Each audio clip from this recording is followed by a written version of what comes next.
What's up, Sooner Nation? You already know what's going on. It is the instant reaction to the game. Pretty much a quick recap. With Sooners Intel, you got myself, Chris with a K, Horns Down Podcast. You got Mr. Chris Mason here with Sooners 360. You got Jason here with What would you like to know about Chris Mason? you you have That Jason wasn't here. me. That wasn't me. That was Siri. You have Jason here with the Hall of Fame College Football Podcast, and got our guy Sean on here, Mr. Onikuno himself. Definitely go check out the YouTube and all the rest of that. But we got him with us for this podcast, guys. It's a lot to talk about, man. It's a lot to talk about. Obviously, the Sooners are 4-0.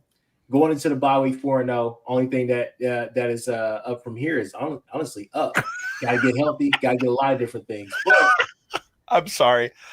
I saw Arch Manning running in for a touchdown on Sam Houston State, and he was talking trash to a guy on Sam Houston State.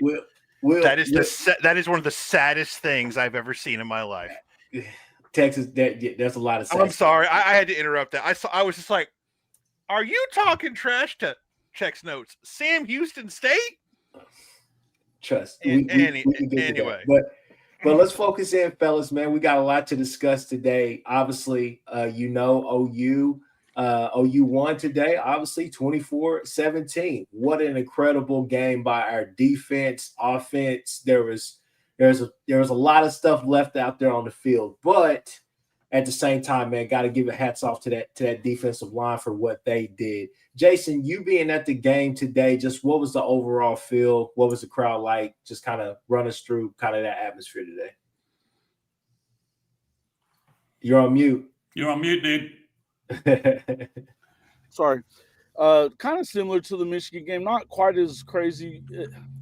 You know how it was for the Michigan game. It was just loud, and it felt that way a lot of the time today.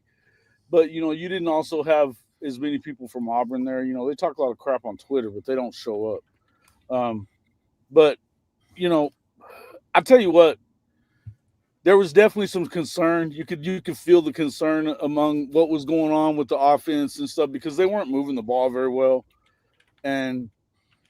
I think a lot of that had to do probably, I guess you could say, with some of it was the O-line stuff, and you've got some injuries there, and that's going to be I think that's something we're going to probably go through for the rest of the year, and I'm sure we're going to talk about that. But didn't you see what they did defensively? And I mean, to go out there and was it 10 sacks finally at the end? It was, yeah. And that's a record. So, bro, that is insanity. R. Mason comes in at halftime and I thought he killed Jackson on that. I thought he killed old Jackson on that. But, and I'm already hearing, you're hearing the Auburn side and saying, I'm already getting on Jackson about holding on to the football. Hey, guess what? He had 8 or 9 sacks in a bunch of games for Oklahoma last year. Get used to it, buddy. This is how it goes. So, but in there, I mean, you know how it gets in the Palace, man. They get behind them and they want them to win it. I've been pretty happy with the way, but it was a hot sucker today. You didn't have as much of it. It wasn't the same as Michigan because of being nighttime and it being as hot as it was. You've seen people fall out in the bowl, in the lower bowl, but on that sun area. But it is what it is, man. I thought that sometimes you got to dig down to get these wins in the SEC, and that's what they did.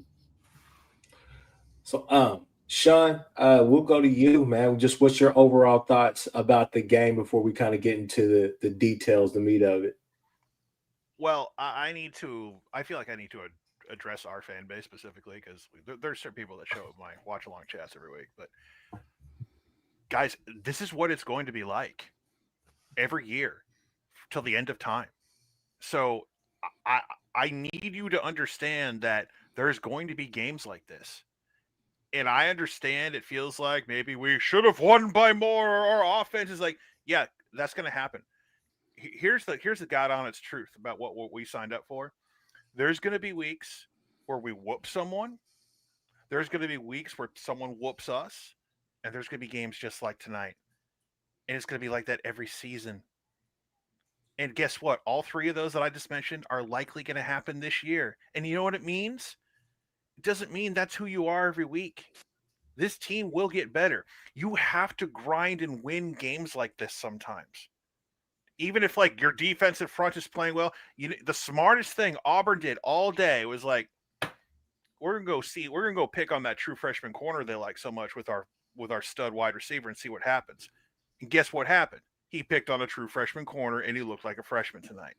Now he didn't. Now in the old days, we wouldn't have fixed it. We were just like, just leave him out there. He'll figure it out. They eventually put a safety over top and they made some adjustments so they couldn't just do that all day.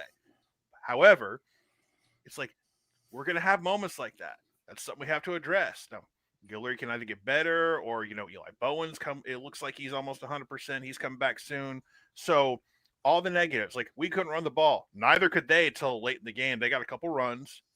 But two things I take away from this: best defensive front we've had in 2.5 decades. And when you have to put the game on your back, you dial up John Mateer. So when you have those two things, a defensive front that can seal a game and a quarterback who put the team on his back, we have a shot in every game this year. I don't care how close it is or how nervous you are. Like I had people with 7 minutes left in the game saying, "Oh, it's over now," because we went down by 1 point. I mean, some of y'all in this fan base need to nut up seriously, because it's gonna be a long ride all season. If you ain't ready to stay on this bumpy ride, we're on a bumpy road on this schooner. I'm sorry if it's not smooth sailing for some of y'all, but get used to it, because that's what's going to be like for a long, long time. You have to win games like this. So Chris Mason, let's jump into some of the details. Obviously, I'll start with, let's see. There was a comment up here that is essentially somebody said, "Hey, I don't understand why we didn't put Gentry on Cam Coleman more." I think for me, it wasn't even necessarily that. I just felt like, hey, BV, I get, let's be aggressive. Let's get him uncomfortable. But I felt even when RMT wasn't in the game, I felt like you could still get a really good pass rush with 4 or 5, spy him, keep everything in front of you, keep that middle sealed up, because him throwing over the middle is basically his check down. Let's just be real. And so you were able to, stop a lot of the east-west stuff, but it was just a simple fact of you're leaving Guillory out there, which honestly, listen to me, just hear me out on this, everybody. Even though that was kind of, trial by fire, at the end of the day, it's only going to make him better, and it's only going to help him. That's an NFL guy right there, right now, even as a sophomore. It's an NFL guy. So, Chris Mason, just kind of run us through that. Obviously, if you want to sprinkle in a defensive line, we can, because I definitely want to talk about David Stone. David Stone is a guy. But at the same time, let's talk about the secondary, because that seems to be the one of the biggest things in the chat right now. Well, we missed some tackles today. It was probably the most missed tackles we've missed all season long. Auburn got lucky on a 4th and 11 that Jackson Arnold was able to use I think it was the referee to screen our defenders to get his first down. Because if we sack him there, that game's over.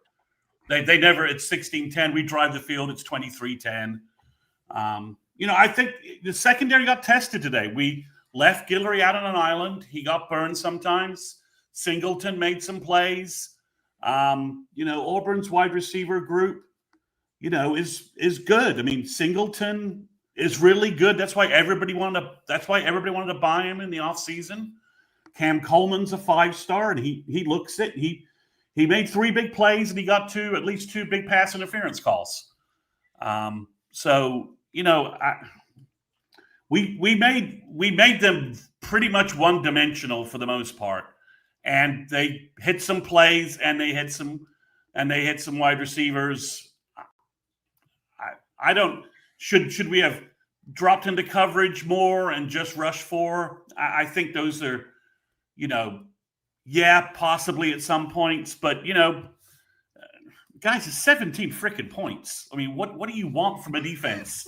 I mean, it's not going to be 3 points in Temple every week. We need to be the 2000 Ravens, man. I mean, the Jackson 4th and 11 set up their second touchdown. Their first touchdown was, they had a couple of big passing plays. And in coverage. I mean, obviously, if Peyton Bowen doesn't drop what would have been a pick six early on, that would have changed things considerably. He had to reach out for that a little bit. A little bit. Yeah, still he a could- little he could've bit. gotten it. He could have gotten McDaniels it. too. You know, It can't be just that it's they're like it's sloppy, blah blah blah. You know what? It's the offense wasn't sloppy. The offense was going up against a pretty damn good defensive front too. well, and I don't know, and Mikhaila and Weiwu were probably playing out there. You know, they were not 100% at all. Let's just call it what it was. And I think obviously Fasusi's our best athletic left tackle, and they went with Howland instead. Fasusi tried to get in there early, but he couldn't. Yeah, it just so you know, we're down three of our better offensive linemen were completely banged up. And you still won. And you still won. And you know, when we kicked 2 red zone field goals, if we put those drives away, I'm glad we've got a reliable field goal kicker. Props to the field goal kicking game today, right? The 50 yarder. Oh, okay, whatever. This is an OU chat room. Go to some fucking Auburn place and complain about that. What were your thoughts when we kicked it to go up 16-10? Because I know it felt like you go for that, and if you don't get it, you still have them pinned deep. And I just it's like that was like, man, like if we don't win that game, that's a call we question Brent for a while. If we don't, it was 4th and 2. The short yardage game wasn't really working, so to come away with no points there would have been. I agree. I think you with the lead, you got to make them go down and score a touchdown. Now they did, but and your field goal kicker's kicking well too, so you have a chance to get a field goal to go back up. Yeah, you're right. I think you're right a little bit there in terms go of back down and score like that, and then get the safety though. I mean, you know, they went down and drove right down the field and scored. So I mean, you did what you. Yeah, were they great the whole time on offense? No, but when you needed material to go down and do what I mean, guys, you got to remember that. I mean, if we're gonna do this Baker Mayfield shit, he wasn't great in his first few starts. It took a while before he became Baker fucking Mayfield.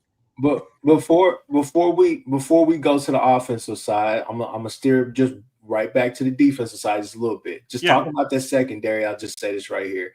You were challenged. I don't believe you will be challenged like that again until you see Tennessee. So that's something that has to be shored up, because I think the closest that you will see to a Cam Coleman will be the Braswell kid or the Brazel kid or whatever. There's some other top-notch wide receivers. I'm just saying, I think as far as that passing attack is trying to go vertical the entire time. I think that some of the offenses that we will go up against, their offensive lines are not going to be like Auburn's, where they're trying to hold up at the point of attack. For me, again, it just felt like, hey, we're leaving these guys out there on the island, and that's fine from time to time because you want to take those chances.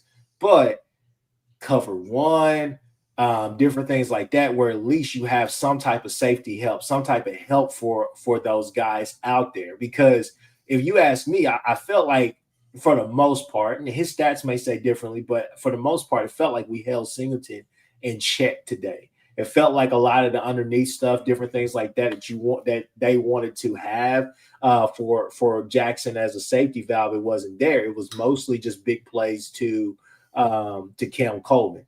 It was a lot of bang plays out there. It felt like the officiating, the first half was way different than the second half. The second half felt like they let them play more physical. It was just one of those things where I think that, for me, when we went up 16-10, I was still saying that was game. I think the 4th and 11 is what really, really killed me, because they were able to convert on that run. So I was like, hey, if you got that, if you nipped that in the bud, that's probably game right there. But at the same time, they scored. We went down there. We got a quarterback. We got a guy who can go down there. It's not tense. And I'll be honest with you guys. I know I'm probably going to get a lot of shit for this. Here we go. I felt like Venables. I felt like BV. I thought his game, if I gave a grade on his game management today, I'd give a B+ or an A-, because we had one. If they scored, or whatever the case may be was going to happen, we had 3 timeouts left. I thought that the decision to pushed them back 10 yards on that holding call instead of just going to the 3rd and 14. I thought that was great. And I thought that's what helps us because we knew we were going to be able to get that pass rush and we were making them more predictable. And it ate more clock up too. So. Exactly. So I would say that in those situations, there were some key situations in there. That's what I would say as far as defense. There are there's a lot of room for improvement. But the thing is that hopefully after this bye week, we're going to get obviously Giovanni on the offensive side of the ball. We can go to that here in a second, but also we can get Eli back in the mix and we can get back into kind of our core guys. But for the most part, if I gave the defense a grade, I'm giving them a solid A. I wouldn't even go A+ simply because we got to shore up things on the back end. Regardless, though, that defensive line stepped up when they needed to. And it all points to me, honestly, who led the charge today. I know I put Marvin Jones Jr. I thought Marvin Jones Jr. had a great day. Had a really good day, actually. I thought that Wine had a good day. Obviously, we could talk about R. Mason Thomas, but David fucking Stone. David Stone. Language, my goodness. He was a dude out there. I was like, that's the David Stone we thought we were getting. That's this defensive line. Now we can put the Clemson stuff to rest and say, hey, we have our defensive line now. We have our line. We don't have to talk about what he did at Clemson. We can talk about what we have here. This defense here is the real deal, people. David Stone and Jane Jackson are your tag team champions of the world. And yet we're still bitching in there. We didn't force a turnover. Well, no, we didn't. We did force it. I mean, you know what? That annoys me because guess what, guys? The special team play is every bit a turnover. I really think someone did a monkey's paw and said I want a really great defense, but the curse is you don't force any turnovers. You'll get a bunch of 3 and outs and punts and stuff, but yeah, you're not gonna. They still held them to under 300 yards. I mean, I'm not complaining once you win the football game, but it's in the moment you're like, oh, you just. But I mean, they're this close to getting a few of them too, like interceptions and stuff that they should have had. I mean, they almost had them. It's just silly at this point. I think once they get one, then they're the dam should break, right? You know, there's OU fans. We played Jackson Arnold to enforcing turnovers. He turned over the ball all the time last year. How come? Well, they're not putting in a position to they're right turn the here. ball They're around. right here in the chat, right here. I mean, you stuffed his running game today. You stuffed as again. Auburn had 2 big runs. That was it. I still can't believe the second run actually happened. The big run happened. I'm like, how did those 3 guys not tackle him? Guys, this defensive front did something those mid-'80s OU teams never did. Something the Selmans never did. I want you to think about that for a moment. Something the Selmans never did, or those mid-'80s teams, 85 through 87. They broke a school record for sacks, not against some garbage Northeastern East Popcorn State school. This is Auburn. This is SEC. And from what I was told, they had one of the better offensive lines in the conference. Well, this is what's going to happen again, right? So we played Michigan, and then everyone's like, "Oh, well, Michigan's not very good." By the way, Michigan won on the road today.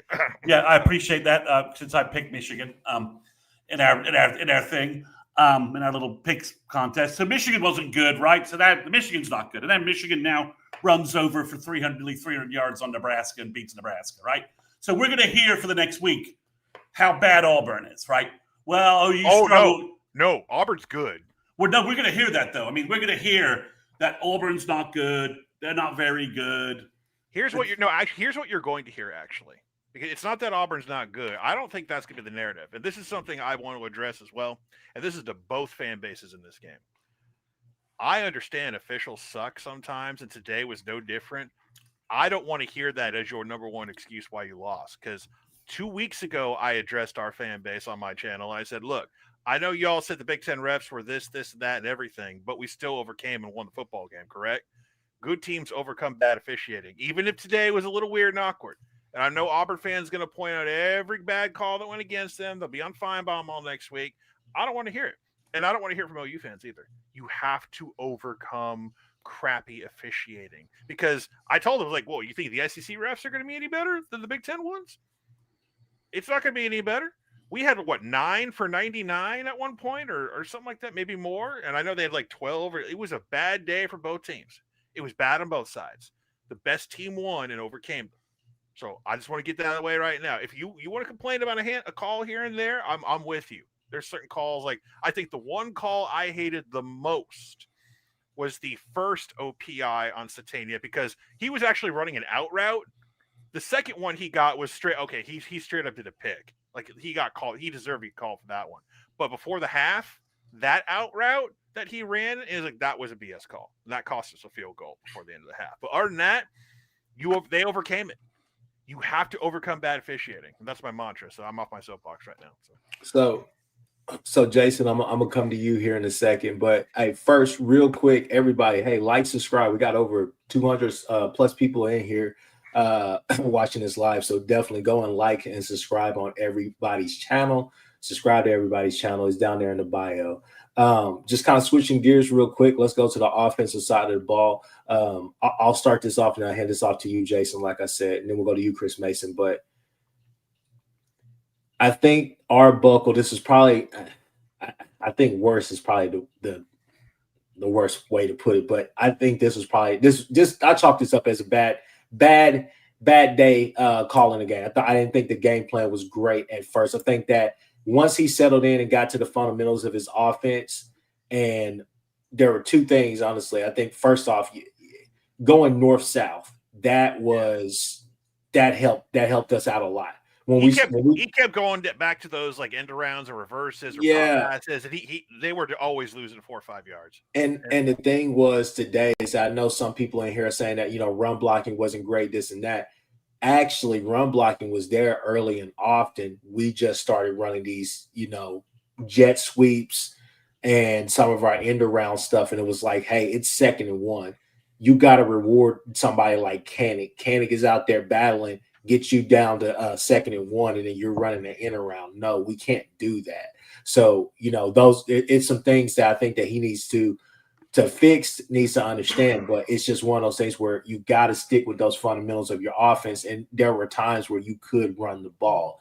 Talking to my uncle's like, man, it's like, especially on those short yardage plays, he was like, that honestly spells, hey, not Borns, but X-Rob. So, you kind of wonder, obviously we kind of had to circle the wagon today, stick with the core guys or whatever on certain plays and stuff. But, you saw some of the creativity, you saw some of the plays. But the thing was that when we really put our mind to it and when we weren't killing ourselves with turnovers or drops or whatever, we moved the ball really well on them. Because obviously, in my opinion, the secondary is the weakness of this Auburn offense. Jason, you still there?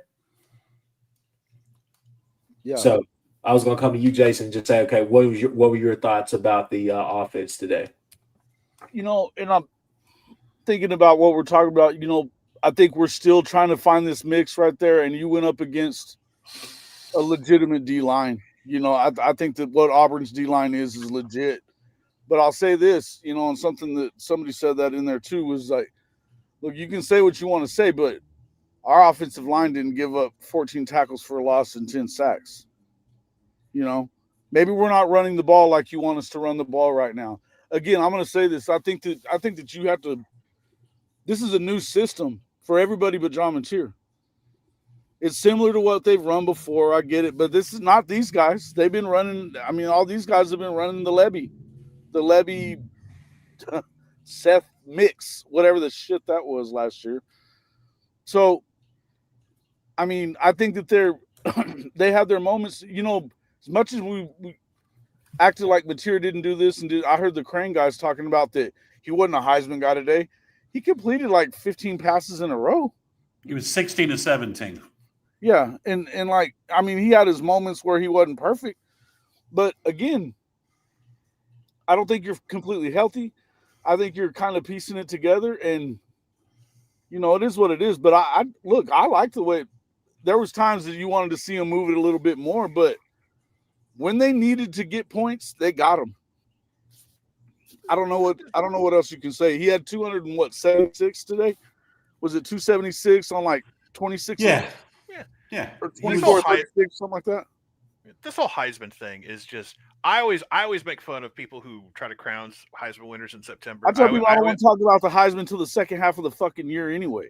I don't really give a shit if he wins the Heisman, to be honest. Just keep winning ball games. I mean, I like to collect trophies. I'm all about the Heisman, but even so, it's like John Mateer is going to be the September Heisman winner. Congrats! It don't matter unless you do stuff in November and December.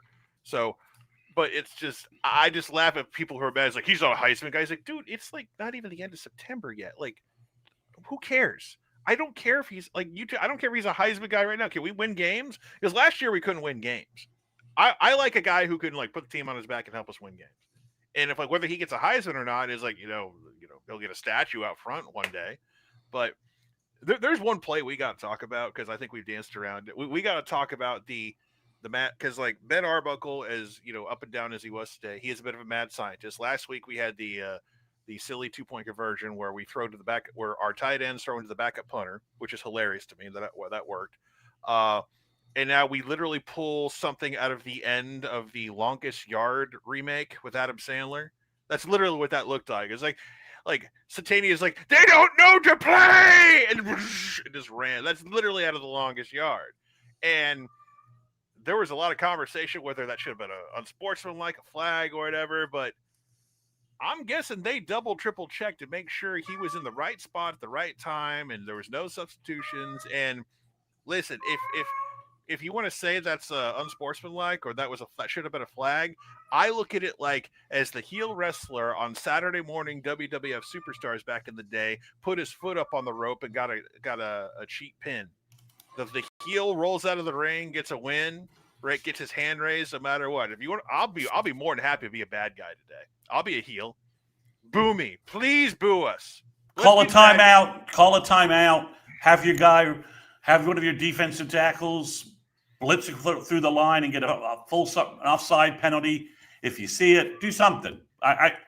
Again, the officials, cry me an effing river. I could care less. I haven't seen Hugh Freeze that upset since one of the hookers he paid for took the money and left before service rendered. I haven't seen him that mad before. These things happen. I mean, you know what? If it's like you said earlier, if you're going to sit and you're going to wait, I mean, that touchdown got called back in the first quarter. If you don't figure out a way to win after that, then it ain't on the refs, bro. Shut up. That's what I've been. That is my mantra. Do not point to plays in the first or second quarter. That's not why you lost a football game. No, it isn't. Actual home cooking from the refs, I'll take it, man. Because we never freaking get it before. Never get it in the Big 12 before. That's for damn sure. We had like 100 yards of penalties ourselves. Isn't this what y'all do all the time, Jeremy Jones? Isn't this what Auburn fans always do? Is just whine and bitch about freaking everything that doesn't go their way. It's such a little brother. It's such a little brother way to do things. The refs. They're Aggies, man. They're the Cal College of Alabama. I hope they get paid. I mean, it's a job. You got to do something. So. No, I mean, at the end of the day, it's not too many times that you turn on a lot of reels on Instagram, especially like the high school ranks. They literally run that play all the time. It's a part of it, man. The refs, again, they weren't great. We're not going to say that they were, but at the same time, Auburn gave themselves a chance to win this game. So did OU. At the end of the day, it was all about execution. And hey, Auburn, you had a chance to win it. You had the ball last. But, it is what it is. Chris Mason, what was your overall thoughts about just Arbuckle's game plan today? Was it to your liking? There was a bunch of stuff that was there today. If Nwewu clears that block on that one controversial call with that screenplay that was set up for Satania, Satania probably takes that home. Right.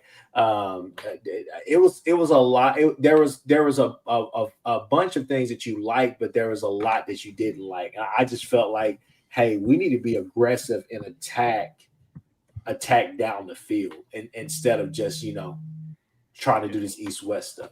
An important quote from Ben Arbuckle on that play that we were just talking about. Quote, I don't know that there was any towing the line. It was a template play. I'm guessing he's referring to Satania, pointed at the ref, and the ref nodded his head. So the ref knew what was up. So he pointed. He's like, I'm still in the game. So end of story. you got the rug pulled out from under you. I'm sorry, but that's what happened, Auburn fans. I'll listen to your calls on Feinbaum next week for entertainment purposes. But yeah, I think offensively, like you said, the jet sweep stuff has been working for us. It worked in the Michigan game, so we tried it. Hit that vertical. Throw it down the field. So we tried some of that. It didn't work today. I think, overall there was a couple of passes in the first quarter. Mateer barely missed Burks on the sideline and barely missed Satania. Again, those two drives would have been that's two touchdowns probably from those drives right there. They tried to take away. Kanak had his hard time getting going initially. He's probably a complete scumbag, but their DC is a good guy. The old Maryland coach. He's a good DC. Did Durkin kill someone once accidentally? Yeah, that's up for debate. But yes, I mean Brian Kelly killed somebody one time. Well, that's not up for debate. Having been in Chicago when that occurred, so I think the offense again. There's more meat on the bone there. We had, Mateer did a good job. We just couldn't punch in those two drives for the two field goals, the two red zone field goals. If we put those balls in the end zone, it's a very different game. We're up 24-10 and Auburn is probably presses and we win going away. But the offensive line, again, there wasn't much of a push in the running game. Auburn was also pretty committed to making us, they didn't want us to run the ball. So overall, I think it's a game Arbuckle will take a look at and say, I should have done this, should have done that. Don't like everything that I did. But all in all, when I got back to the basics of what we were doing and John Mateer was humming, we put 3 scoring drives together in the third quarter and fourth quarter, and Auburn only put 1 drive together. So they ran their offense, so they ran a little tempo when they were allowed. So they 3 drives versus 1 drive, it won the ball game. So I think again we left some points on the board. There's a higher level to this offense, right? We just haven't seen it yet. But we're getting there. And again, last year we couldn't put a clutch drive together with bailing stick and bungee cables and whatever. This year we fell down by 1 point. What do? We immediately responded, scored a touchdown, grabbed the lead, and then kicked the ball back to Auburn. And then our defense shut them down completely and won the football game. I call that complimentary football. We've been asking for it left and right. I call that complimentary football. Yeah, it feels good to be able to know that you can truly rely on both sides of the ball this year. We are this team is far from perfect. They're far from perfect, and that's the scary part is that the defense can still get better and the offense can get better, and that's who in this really conference is perfect. I had to interrupt. Who in this conference is perfect? Nobody. There's no monster team in the SEC this year. No, and the top 10 teams in the nation is not a perfect team. Let's be real. I should say which team in the country is really great. Mm-hmm. Well, Miami's scuffling with Florida today. Well, Florida. You see, I think that's a long. I don't agree with what Jesse's talking about. Jesse, I think you're just talking crazy shit. Yeah, that's the most stupid thing I've ever heard. What's a true SEC tight end? Is there a store I can buy one at? He leads the country. He leads the country. I mean, what are we talking about? Listen, I can understand the frustration with Joe John Finley and recruiting and everything, and we really because Tyler Ruxer and Ryder Mix. But we don't have.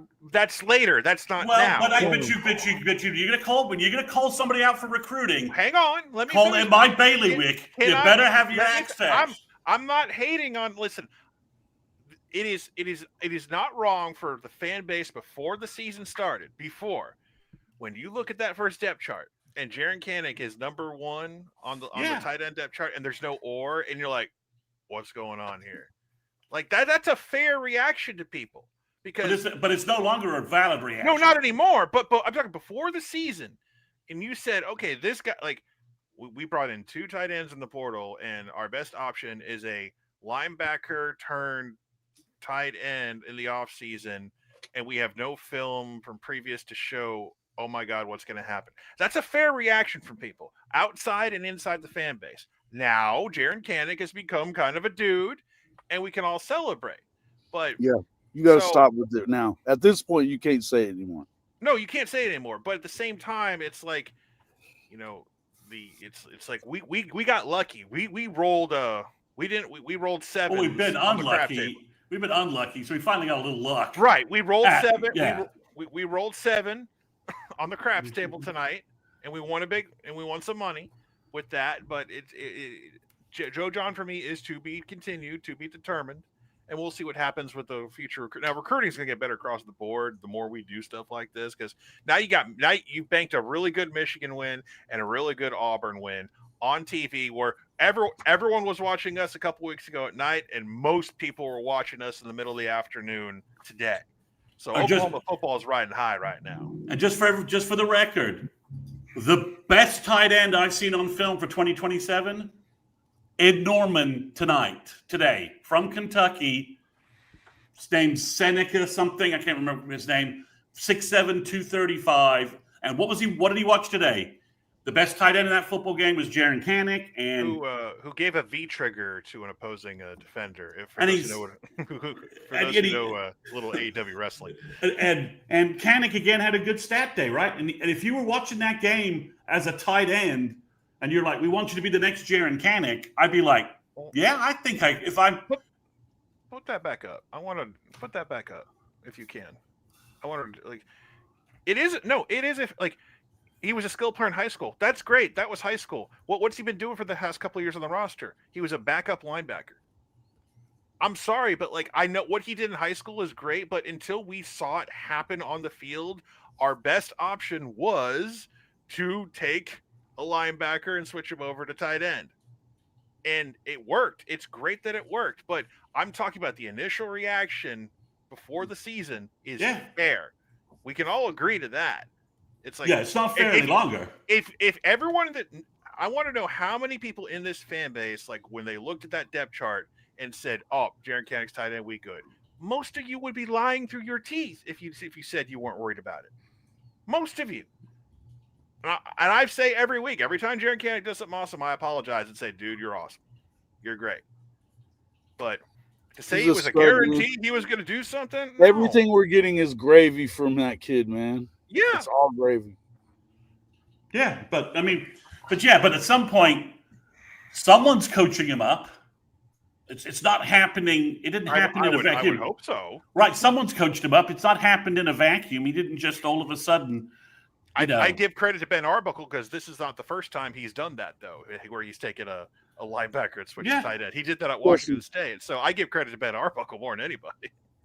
There is no, you know what? The defensive ends in this conference cannot be blocked one-on-one by a fucking tight end. Yeah, we learned that last year. Dylan Stewart says hello. There's not one. There isn't one. Stop it. You guys got to pay attention to the game. Damn. Maybe the 09 guy from Kansas could do it. What? So that tight end could do it. But other than that, you're right. Yeah. So obviously, I think kind of the elephant in the room is obviously Jackson Arnold. I thought he had a good day today. I thought he played better. He played better than what I expected him to play. I thought he stepped up and made some throws in the game. I thought that at times he ran the offense pretty well. I still didn't see major improvement, but I saw enough to say, hey, Auburn's a good team, and we could potentially see them down the road if we keep winning and they keep winning, right? So they have their mini gauntlet pretty much now. It starts now. It was us. It does. Now it's next Georgia. I think they got Missouri, and then A&M. Yeah, they got A&M next actually. So yeah, they have their mini gauntlet starts, and then they got Alabama at the end of the year. However, that's going to go. But yeah, no, I thought Jackson played well today. Jason, what were your thoughts? You were there. Yeah, I think I was impressed with he had more poise than I expected, but he still held the ball. I mean, and he made a couple of throws that I was like, okay. I was surprised that he made them. But when you got a guy like Cam Coleman, you should be willing to make that throw. You know, you should be willing to throw it up for grabs, man, especially against a true freshman. And Guillory is fantastic. Let's not get it twisted. Guillory is fantastic. That dude is a baller. He got work today a little bit, though, as a true freshman, though. So Listen, I mean, he played a transformer, bro. He played a transformer. Oh, absolutely. You know, he has a chance to get better, but yeah, it was like okay, they're going to go after the true freshman, which is a brilliant move. It's a brilliant move.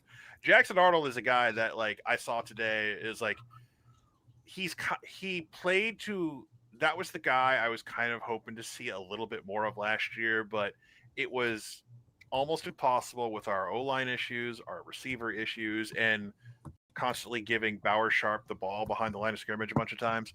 But he still showed the weaknesses and deficiencies that still – because if you switch quarterbacks in this game, guess who wins? Auburn. I think if you just switch quarterbacks, Auburn wins the football game. And when we talk about, well, Jackson did this and Jackson did that, and it's like, but wasn't enough. So he still had – he had a solid O-line and he had skilled guys he could depend on. And he has a running game that requires – focus. And I think they're going to win a lot of games. And I think they're going to win a lot of games this year. There's a potential. But you talk about the gauntlet, like everyone, certain teams have a gauntlet. And we're one of them. Florida's one. You know, they've got one. So again, like props to the dude for playing as well as he did in that environment, because he walked out there, the student section was getting on him, and he did the little Hulk Hogan thing. I was like, oh brother, that was a mistake. But he came out and he played some solid ball. But like I think the one I'll always remember is him holding the ball too long, and then like R. Mason is just like it's like second or third play in. He's like, dude, you know he's coming for you. You know he's coming for you. You can't sit back there all day and expect to have carte blanche to throw. Someone going to get you, and 32 is it.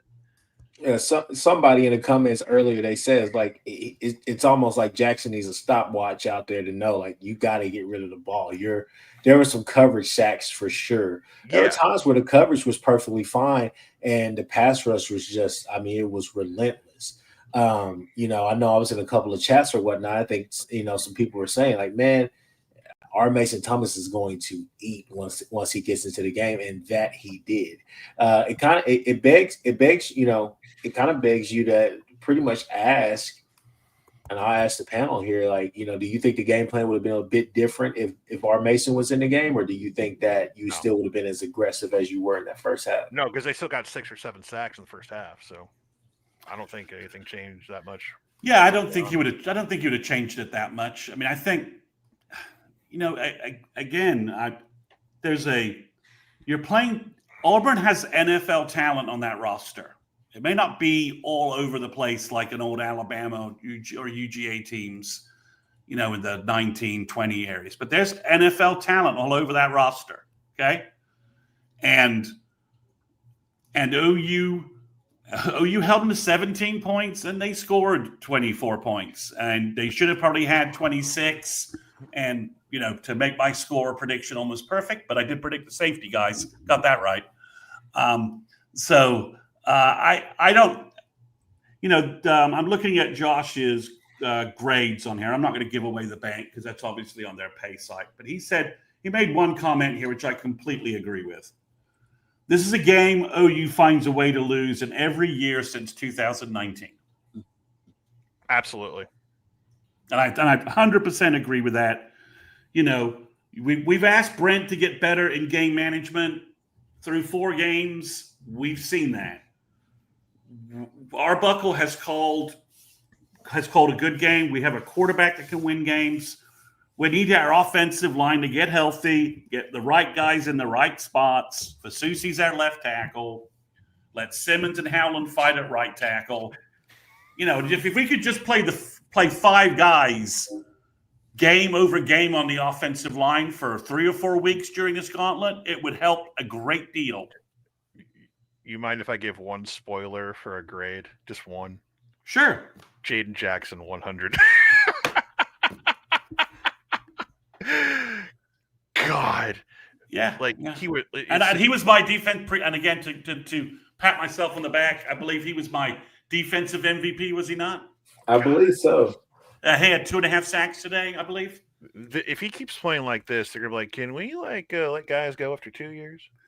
No, we can't change that rule. Can we change that rule? Someone's gonna ask that question. No, but at some point, there's a story that that Todd Bates has to show defensive line cut-ups from Clemson to D-line recruits. Like, this is what we want to be. Oh, that's over now. We got. He doesn't have to do that any longer. He's got 4 games of film from this year that he can start showing. He's got Jay Jackson all last year. Well, and Dom Williams also was a beast out there. Grayson Hall is rounding into form. I mean, those four were what you expect your defensive your D tackles to be: disruptive, game changing.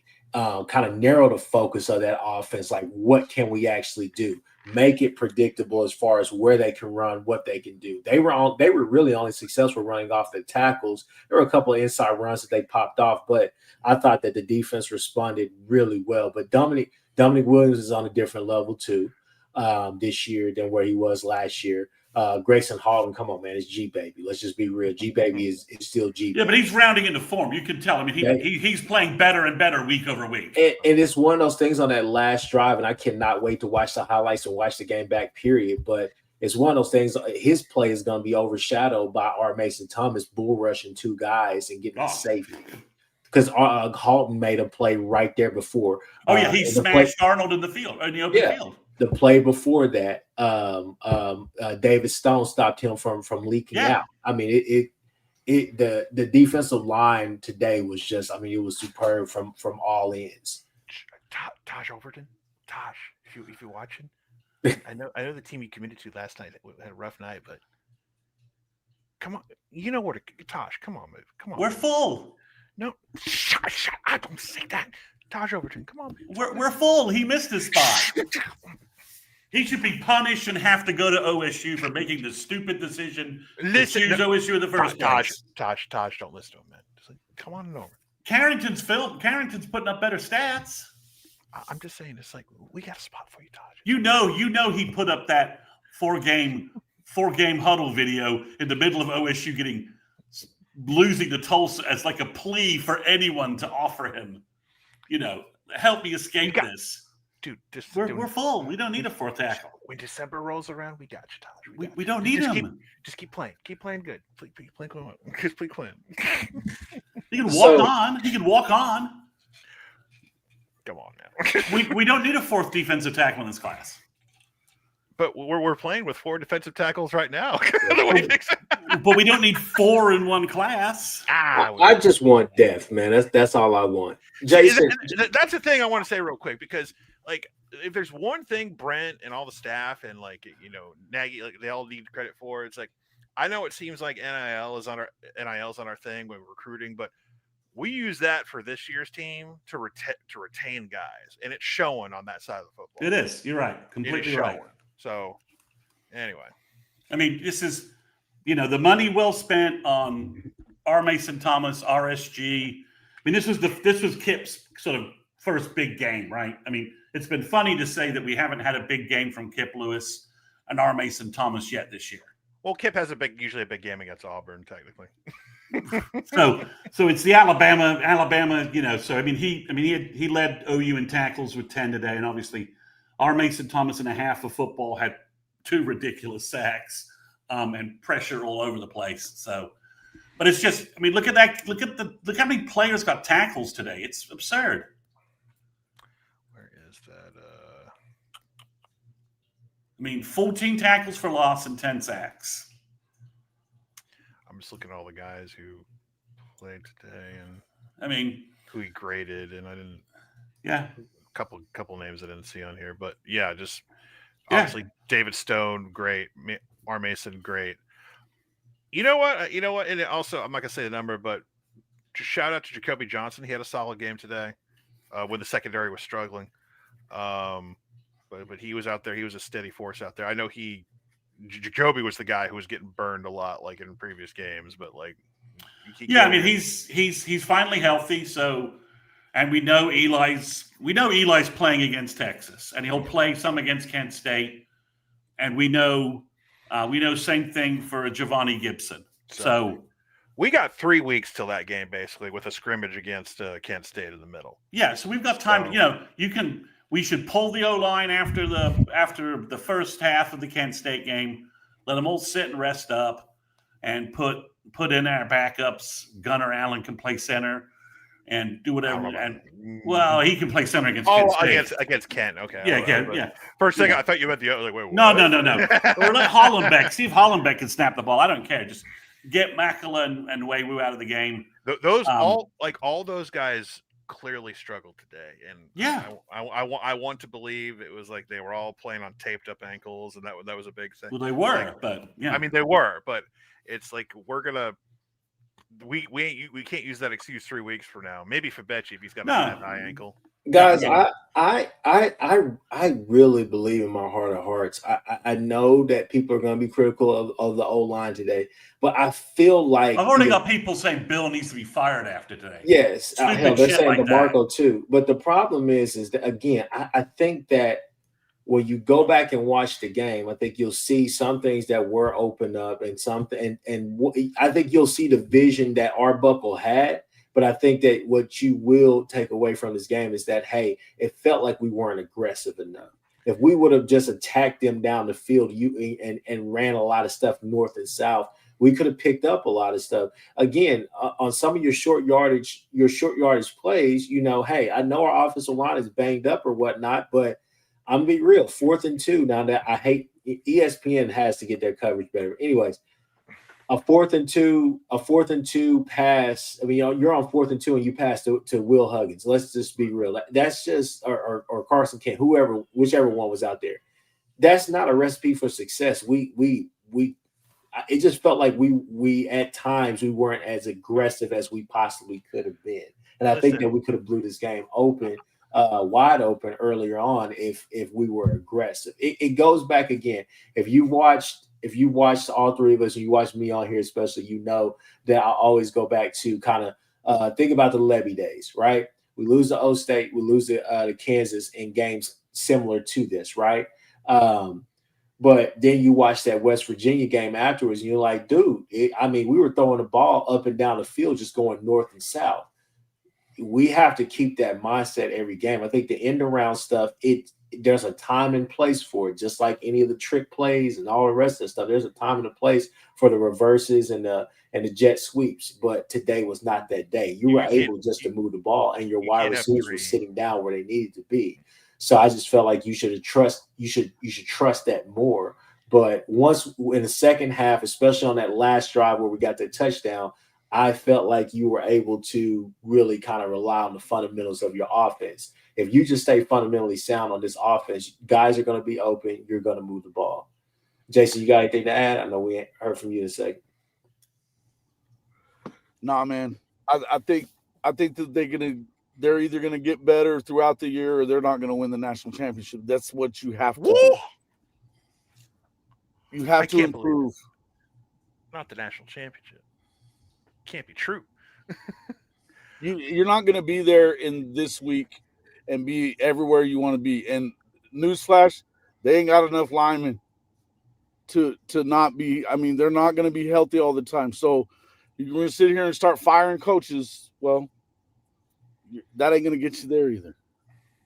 Well, I think you need to apologize to ESPN's coverage. Listen, I'm willing to miss a couple of important plays for Oklahoma if it means I get to watch CM Punk and his wife walk down the hallway before wrestling tonight. Okay, you need to apologize to some ESPN people. We got wrestling tonight. We got Cody Rhodes and Brock Lesnar.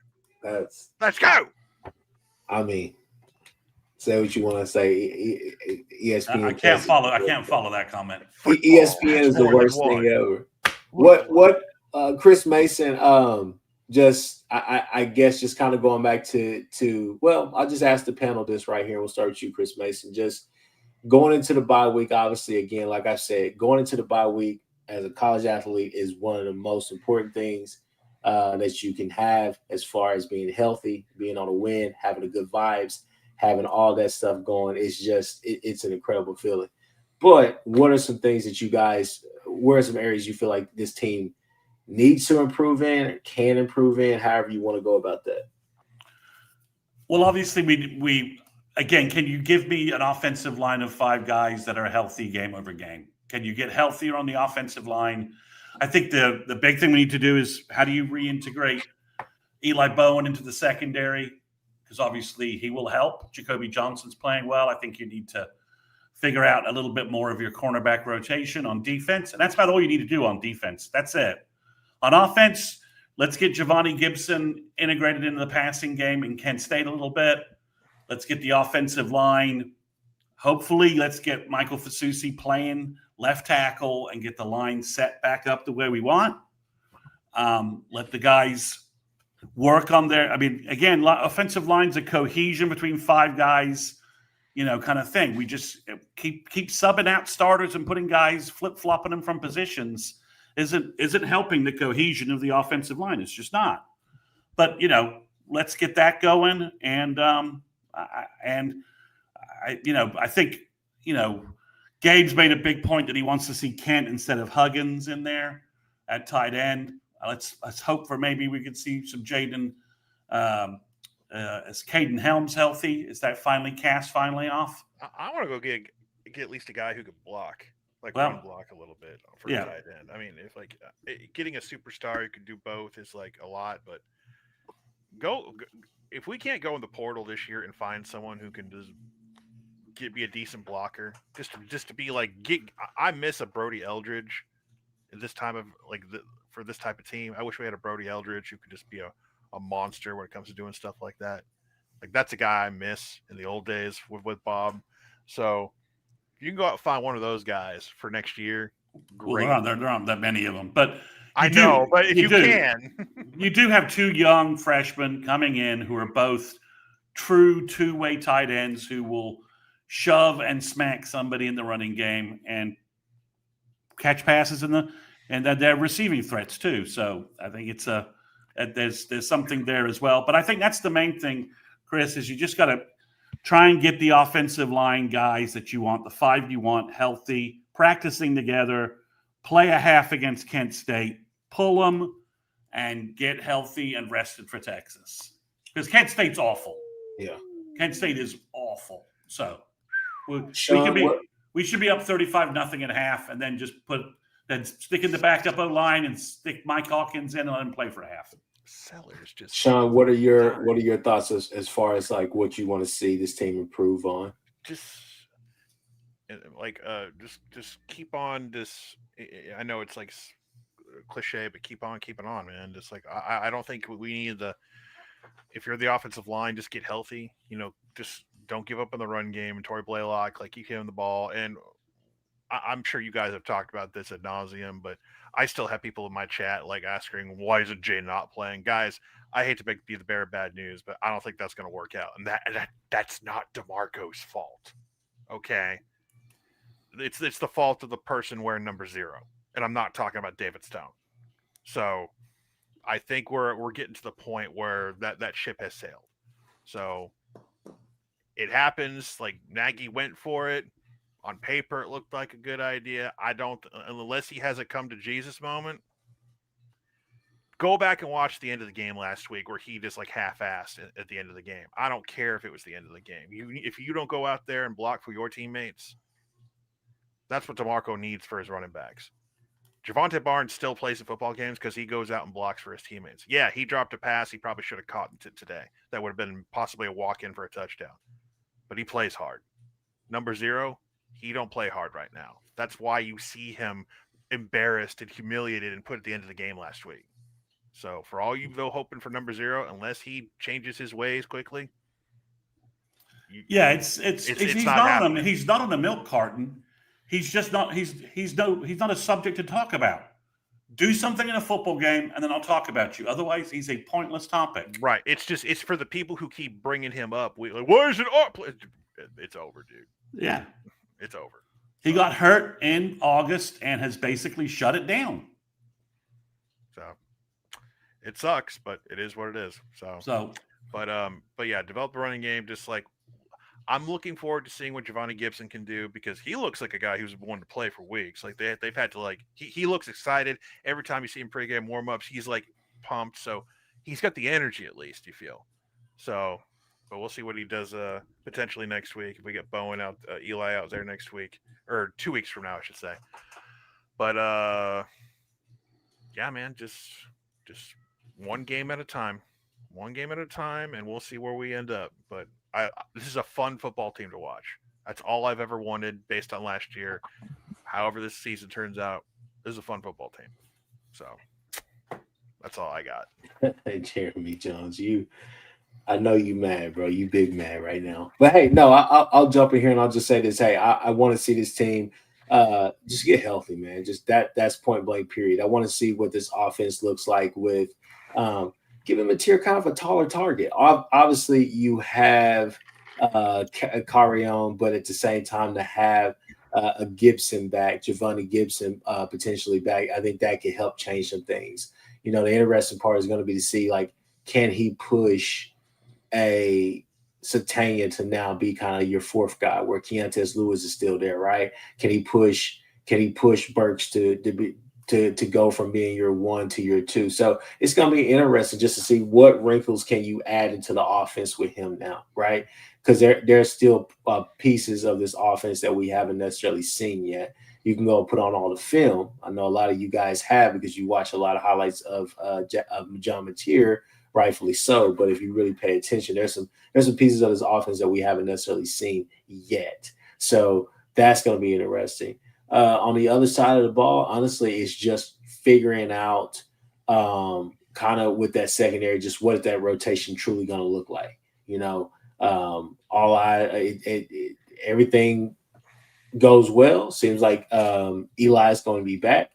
Is he a outside guy? Or is he a slot guy? Is he inside? What you know, is he field boundary? Whatever the case may be, like, where is he at? So I think getting your rotations, making sure that you keep Guillory his head up high, make sure that he understands, like, hey, this is only up from here. Let's just stay positive. I think that's the biggest thing, because I think that you're really good on the back end. I believe that's a strength of this team, but we shall see. But, you know, overall, man, just got to keep winning. But this next week, I'm hopeful, hey, we make it through all the practices, whatever the case may be, and we hit the recruiting trails and do what we need to do. But just be healthy, man. I think that's the biggest thing. But last but not least is I think I know for sure Arbuckle can call a better game than this. I think just sticking to the roots when things get tough, the fundamentals of the offense, and I think you'll be fine. Obviously, we want to establish a run game. And I think Chris Mason, I know earlier this week, we even said it's not necessarily that we want a 150-yard rusher. I mean, that would be amazing. But if we have to just do three yards in a cloud of dust, you know what I'm saying? It's our jab, right? Yeah, it's our jab. Mateer's our overhead right. We just need a jab. We just need a jab to do some damage every once in a while. The short passing game is, like, you know, made up for the run game a little bit. So I'm not saying you're going to depend on that forever, but, like, if the run game's not going, just like Burks or Keontae or whoever, like, or Isaiah, just find a spot, sit down, and wait. Pick apart their zone. So, all right, people. Look, we've been in here for about an hour or so, and we really appreciate you guys for jumping on here with us, especially you, Sean, for sure, for jumping on here with us, man. Guys, I'm really excited. I kept telling everybody, man, I just wanted to go into the bye week 4-0 and healthy, because we know what's coming now. We know the gauntlet that's coming, and we know the big test is coming in pretty much 3 weeks from today. So now we go in the hyperbolic time chamber and get better. Exactly. We got to do that. So with that being said, people, definitely check out, go to the bio, and you will see all the links and everything to our Twitters and our YouTube channels. With that being said, like, subscribe, do all those different things on all these channels. Shout out to Jason for jumping on here. I know he was in the midst of leaving the game and all the rest of that stuff. So safe travels to everybody, and we will see you on the other side.